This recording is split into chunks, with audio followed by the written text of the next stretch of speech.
good. All right. So the next issue then has to do with apologetics and theology, right? What's the relationship between apologetics and theology? And they're going to argue from a classical approach that actually apologetics is a foundation of theology. So generally speaking, classical apologists understand the purpose of apologetics to be showing the rationality of the foundational truths and principles on which Christian theology is based. So Warfield, for instance, has articulated this classical understanding of the purpose of apologetics as justification of the grounds of theology, perhaps more explicitly than anybody else, right? So notice apologetics is a justification of the grounds of theology. Warfield writes, it is, in other words, the function of apologetics to investigate, explicate, and establish the grounds on which a theology, that is a science or systematized knowledge of God, is possible, and on the basis of which every science which has God for its object must rest. So here, apologetics is the grounds theology, right? It's what kind of holds theology up, is what we might suggest here. Yeah. So it's foundational. Right. So it's no wonder why that's the big focus for classical apologetics. When it's your foundation, when it's your base, that's where you want to start. That's where you want to drive things to.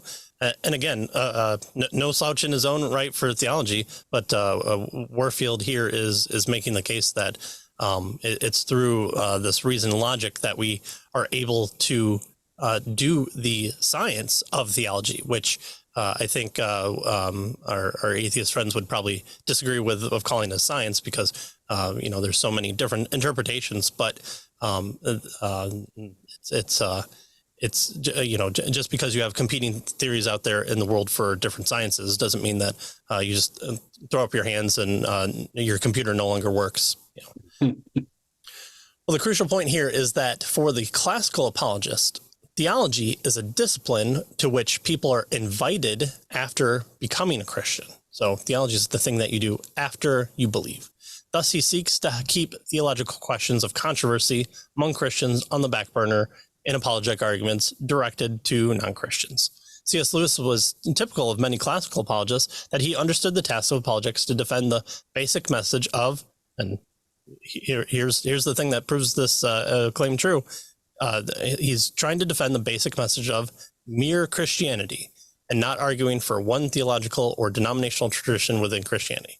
Now, there are critiques that we can go through and go over, but what we're doing is we're going through this book and we're laying a foundation. And I'm saying that mostly for me, holding my tongue. And so, yes.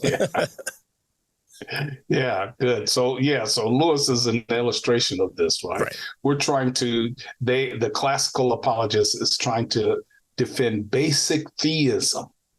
And then they get to the theistic beliefs of Christianity or the God of the Bible, right? So again, this two-step approach, and so, that's what Lewis is referring to. Right. So you're not going to have a question of, who's baptism for? Children or only professing believers to the non-Christian? Well, why are we going there? Let's figure out the main basics, like.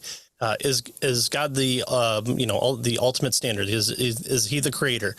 Did he send his son? Lewis wants to boil down kind of the big messages of the Christian message, and those are the things that he wants to put forward to the unbeliever to get him convinced, and then we can, under the scope of this tent, we can have our little fiefdoms. That's right. All right, so that's apologetics and theology.